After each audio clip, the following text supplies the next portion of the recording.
So, today we're talking about emotional baggage. And if you've ever taken an airplane ride, then you know there are rules about baggage, right? Okay, the first rule is that you cannot carry on too much because there is no room. It's a capacity issue. Not enough room for everybody's baggage.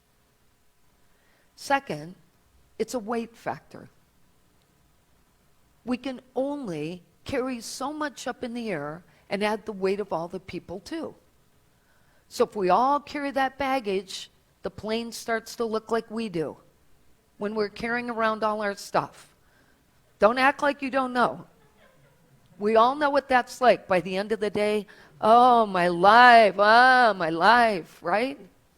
Okay, so all that stuff weighs on us. And the third reason the airline doesn't let us do this is because we cannot process everybody to move forward if it takes so long for everyone to get 5 bags out of the overhead. So now let's put that analogy into our own lives for just a moment. How much weight do we really want to carry on?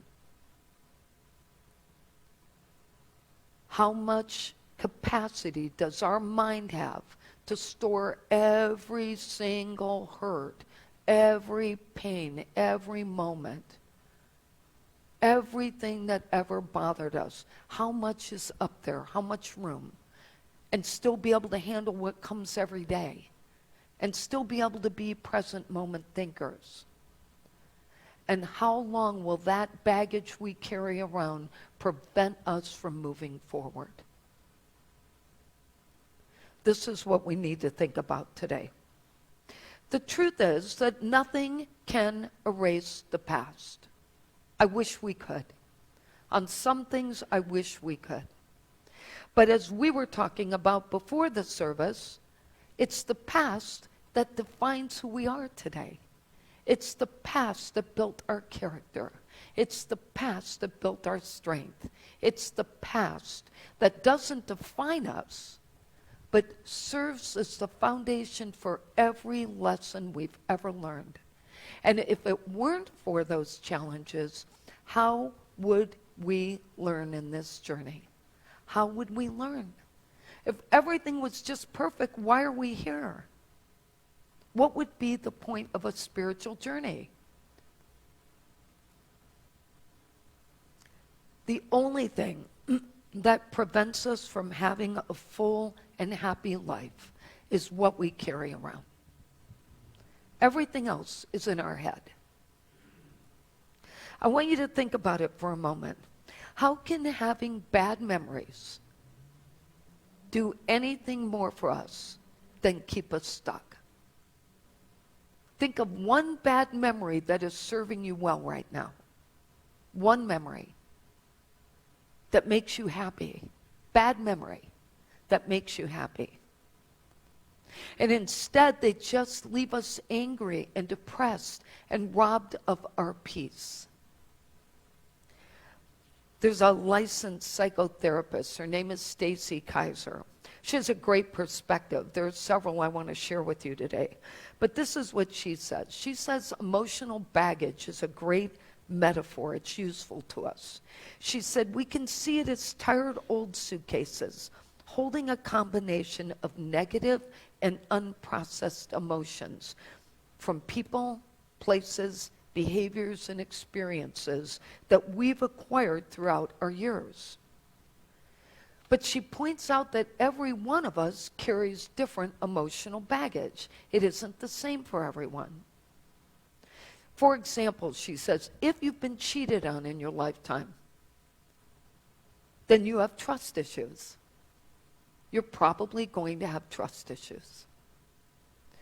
If you were treated as a low priority on someone's list and you felt unimportant, chances are that you struggle with low self-esteem. But regardless of what bag we're all carrying, or bags, we have to remember that without understanding it all, we can't actually move forward. Now, just to help you out today, Stacy Kaiser, this psychotherapist, she created a quiz. Jeffrey has the quiz, and after the service, if you're interested, I'm going to give you the quiz to take home.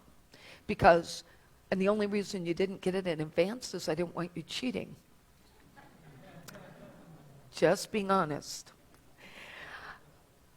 Okay, so we'll give out the quiz, but I want you to take it because it's really helpful in just helping you see where you're at. Now, Daniel Goleman is another one I want to share.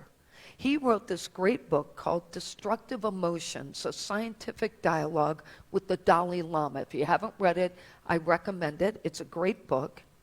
And he says this: destructive emotions include anger, hurt, craving, and delusion, none of which are generated by the experiences we actually had, but by the meaning we assign to those experiences. It is not our past that haunts us. It is what we believe about our past that haunts us. Destructive emotions are not generated by experiences, but by what we choose to call it, think it, see it, believe about it. So if we're carrying around some major hurt that is not helpful to us in this moment, we need to ask ourselves, what meaning have we assigned to it? How important have we made that hurt? And we all have them. And we all know by how many times those stories are told, either in our head or shared with others. Some people tell the same story 20 times a year. Why? Because of the meaning they have assigned to it. And I want to be clear that we're not talking about grief and sadness. Those are not destructive emotions. Those are emotions we have to process. But anger, craving, delusion, and hurt all come from our decision to make them more important than our health and our well-being. He points out that we can change an emotional response even when it's really deeply ingrained in our beliefs, simply by changing what we tell ourselves about what happened. That's it. That's all we have to do. Why isn't it that simple? Now, in this book, Daniel Goleman also talks to the Dalai Lama and gets a Buddhist perspective, which I really like, and I want to share.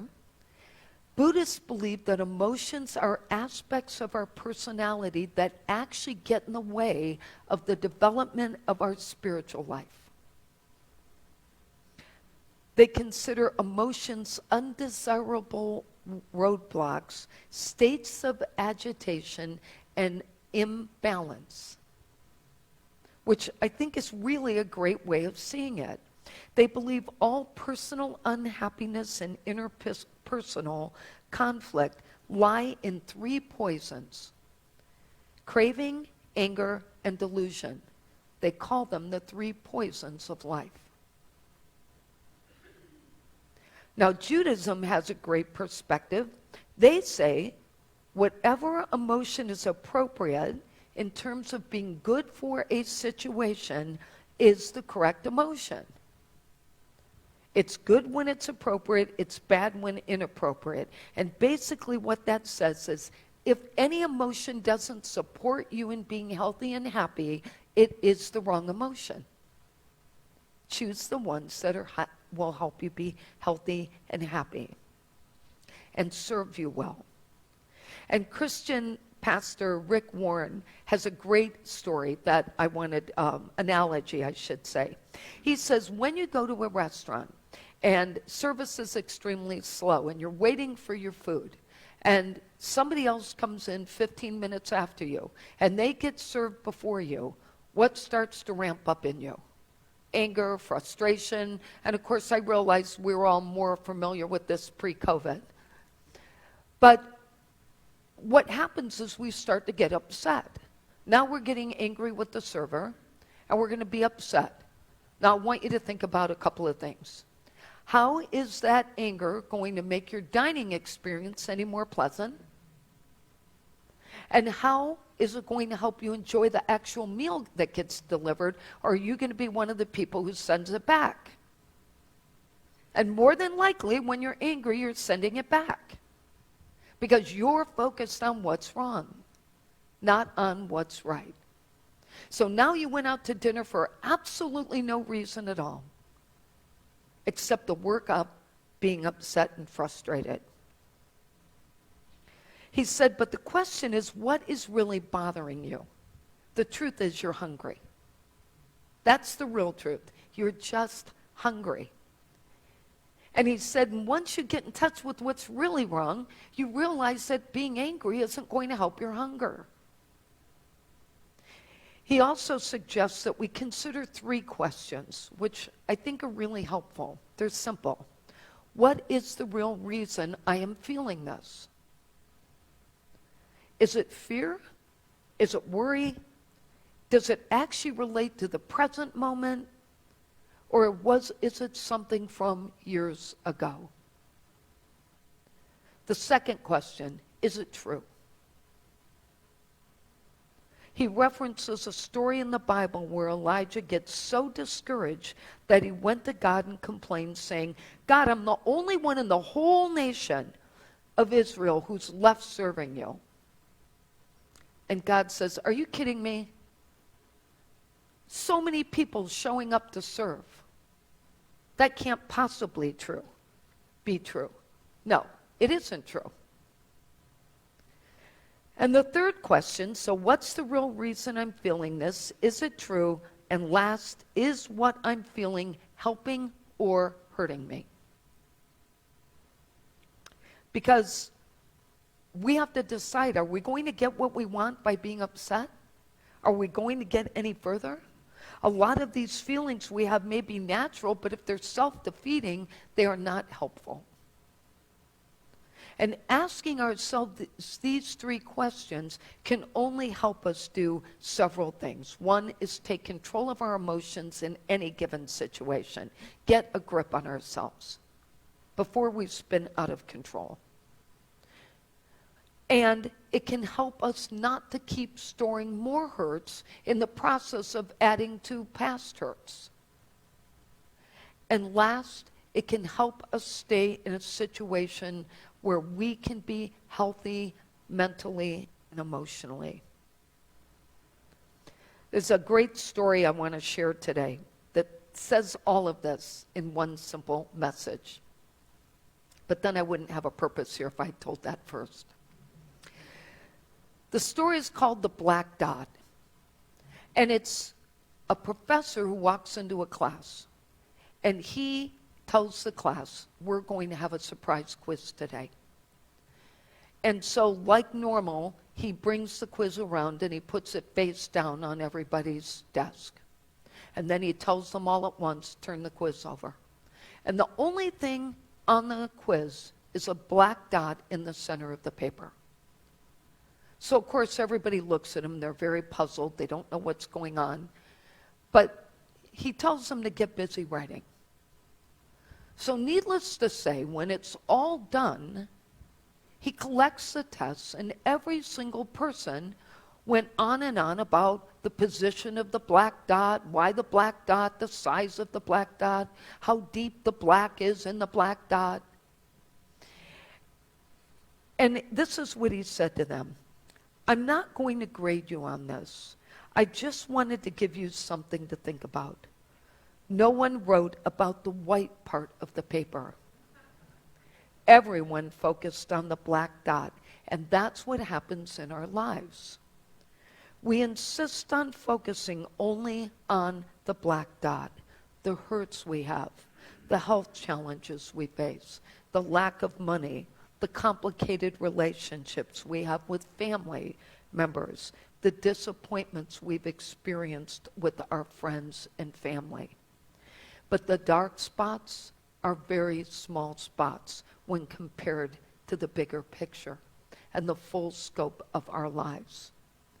But they are the ones that pollute our minds the most. And then he said, take your eyes away from the black dots in your lives. Enjoy each one of your blessings, each moment that life gives you. Be happy, live a full and happy life filled with love. Our takeaways for today are: number one, past hurts impact us. They trigger unnecessary pain in the present. So let's be aware of the present moment triggers and determine what is true now. Number two, release the power that the past has over us. Assign less meaning to current issues and eliminate more emotional baggage. And number three, keep your head where your feet are.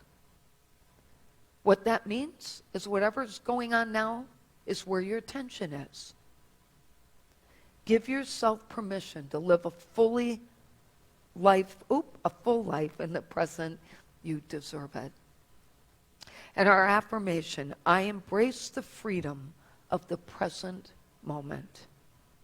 Our quote is a little long, but I think it's worthy. It's from Dr. Steve Maraboli, and it says, how many of us walk around being weighed down by the baggage of our journey? You can't possibly embrace that new relationship, that new companion, that new career, that new friendship, or a new life if you want while still holding on to the baggage of the last one. Let go and allow yourself to embrace what is waiting for you right at your feet. Let's take a moment. So we just pause and reflect about all the weight we're carrying on our shoulders, all the pain we have in our stomach from the things that have bothered us along our life, all the concerns, all the doubt it's created within us. And we gently see that just being released. Let it go. See yourself with your arms spread out toward the sun, letting it all go. Feel that light. Feel that strength. Feel your back standing straight. Put those shoulders back. Feel the confidence that is meant for you. If each of us just took that moment every day to see ourselves letting go, and the more we let go, the freer we are, the less complaining we'll do, the happier we will be, and by all means, the healthier we will be. We are indeed spiritual sanctuaries, and we have far better things to bring in than the junk that keeps us stuck. And so it is. Amen.